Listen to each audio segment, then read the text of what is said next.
경전 공부를 향상시키기 위한 5가지 단계. 혹시 주제별로 나눠서 경전을 공부하는데 관심이 있으신가요? 그런데 어떻게 방향을 잡아야 할지 확신이 안 서신다고요? 이 글은 순차적으로 경전 공부를 하기보단 주제별로 공부하는 방법을 차근차근 알려줄 겁니다. 사실 경전은 각각에 서로 구분되어 있기 때문에 순차적으로 읽는 것이 가장 자연스러울 접근일 수도 있습니다. 물론 순차적 접근 방법에도 충분한 가치는 있습니다. 하지만 우리가 더 성장하려고 노력하다 보면 아무래도 기본 원리에 따라 성장하기 마련이죠. 주제별 경전 공부는 여러분의 영적인 목표를 더욱 자연스럽게 성취하는 데 큰 도움이 될 겁니다.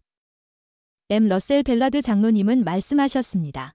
우리는 가끔 한 번씩이라도 주님께서 회개나 신앙 또는 다른 원리들에 대해 말씀하신 것을 모두 읽어볼 필요가 있습니다.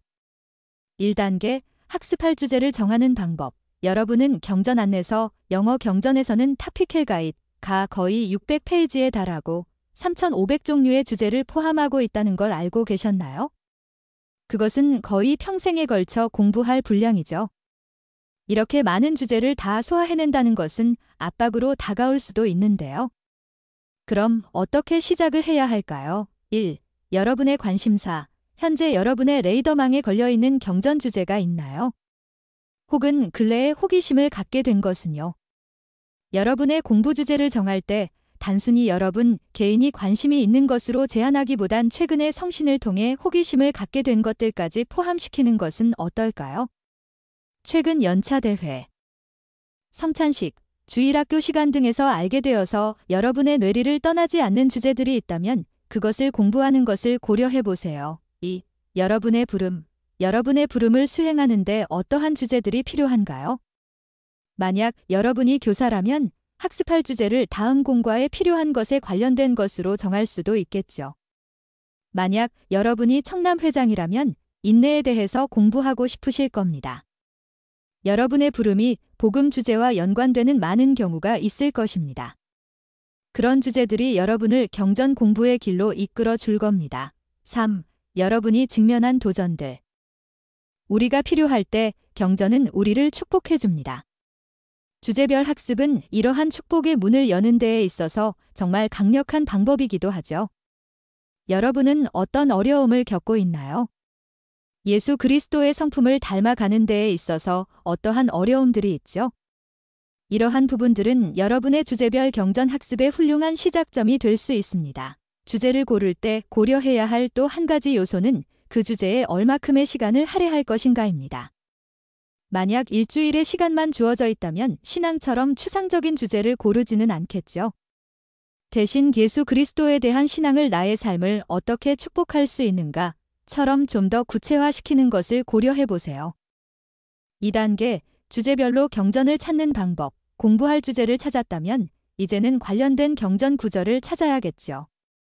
경전 안내서로 시작하는 것도 좋은 방법이지만 여러분의 주제에 맞는 경전 구절 목록을 찾아내는 다른 많은 방법들도 존재합니다. 1. 3대 경전 앞본에 새긴 영문판 경전에만 있음. 물론 경전 안내서가 몰몬경과 값진 진주의 많은 경전 구절들을 포함하고 있지만 새긴 만큼 정교하진 않죠. 경전 안내서와 같이 사용하면 큰 도움이 될 겁니다. 2. 나의 복음을 전파하라의 내 영혼의 질문들. 만약 여러분의 주제가 질문 형태라면 나의 복음을 전파하라 5장에 명시되어 있는 영혼의 질문들 목록을 참고하는 것도 좋을 겁니다. 그 목록은 여러분이 주제별 경전 학습을 바로 시작할 수 있게 돕는 많은 구절들을 포함하고 있습니다. 3.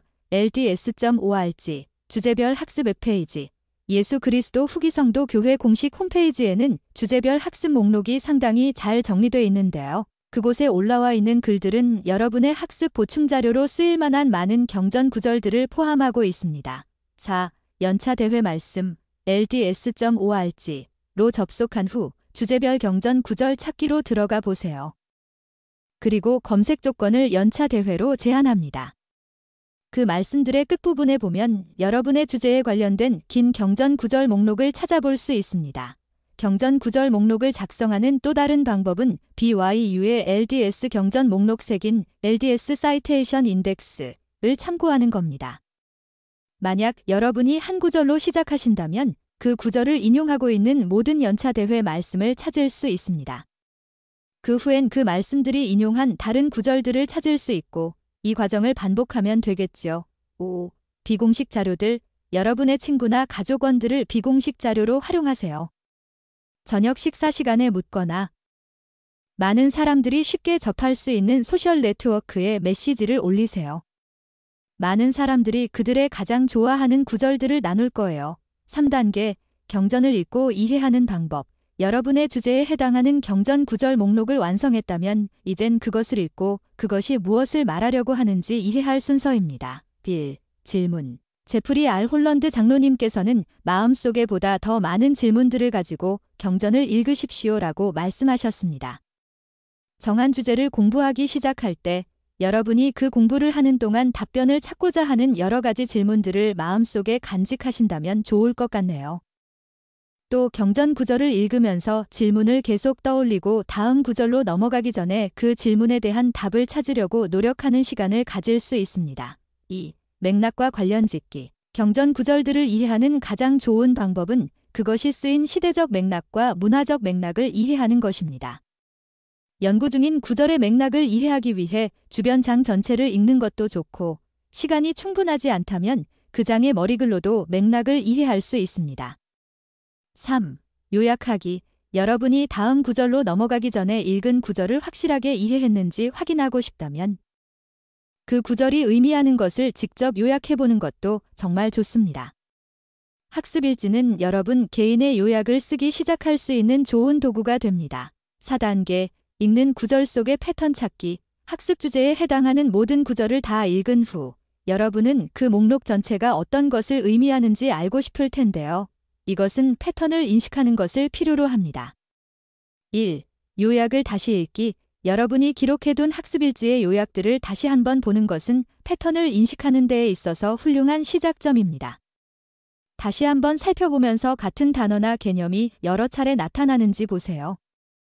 계속 나타나는 것들이 어떤 의미를 지닐 수 있는지 기록해 두시길 바랍니다.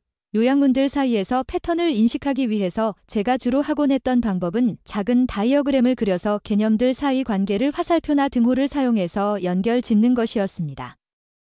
새 다이어그램을 그려보면 예전에 그렸던 것과 유사한 패턴을 발견하기가 쉽습니다. 2. 목록 작성. 목록을 작성하는 것은 여러분이 공부하면서 생긴 질문들을 답할 때나 혹은 패턴을 인식하는 데에 있어서 훌륭한 방법입니다. 어떤 것에 대해서 기도를 해야 하죠? 라는 질문으로 시작한다고 했을 때 여러분이 기록해둔 구절이나 요약을 참고한 후 거기 나온 사람들이 했던 기도의 목록들에 대해서 공부하는 것도 좋겠죠. 목록에 표시를 해나가면 목록 안에서 새로운 유형을 찾는 데 도움을 줍니다.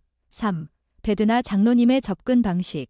비와 이유 노변의 밤에서 베드나 장로님은 자신의 경전 학습에서 어떻게 패턴을 찾는지 묘사해 주셨습니다. 그는 이 방법이 모든 사람에게 적합하진 않을 수는 있지만 그분에겐 잘 적용된다고 말씀하셨습니다. 주제에 해당하는 모든 구절의 복사본을 만든다. 비슷한 표현이나 요점을 같은 색깔로 표시한다.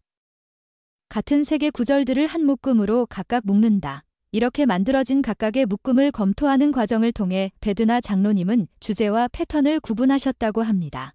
5단계, 경전을 우리 삶에 적용하는 방법. 우리가 경전을 공부하는 궁극적인 목표는 바로 그 원리들을 우리 삶에 적용해서 더 성장하고 보다 구조화 같이 되는 것이죠. 하지만 그 패턴들을 적용하는 것은 쉽기만 한 일은 아닙니다. 1. 기도. 궁극적으로는 성신을 통해 우리 삶에서 어떤 것들을 변화시켜야 하는지 배울 수 있습니다. 경전을 읽을 때마다 기도하시고 여러분이 어떤 점들을 향상시킬 수 있는지 자세하게 여쭤보세요.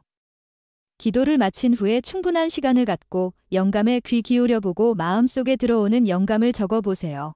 2. 내 삶의 어려움들의 연관짓기. 우리 모두는 각자의 삶에서 힘겨워하는 부분들이 있기 마련입니다. 여러분이 경전을 공부하며 구분했던 주제와 패턴들을 돌아보고 그 원리들이 어떻게 여러분이 가지고 있는 특정한 어려움들에 적용될 수 있는지 생각해 보세요. 3. 경전상의 인물을 생각함.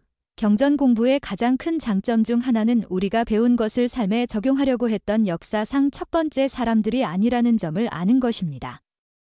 여러분이 공부한 것을 삶에 어떻게 적용할 것인지 생각할 때 경전 속의 사람들이 어떻게 그 원리들을 삶에 적용했는지 살펴보세요. 4. 목표를 나열함. 모든 목표가 숫자에 기반을 둘 필요는 없습니다. 하지만 적어도 여러분이 어떤 점들을 향상시키려고 결심했는지 적어두고 매일 생활하면서 그 목록을 복습할 필요는 있습니다. 그 목표를 달성하려고 노력할 때 하나님 아버지께 도움을 구하는 것이 함께 되어야 하겠죠.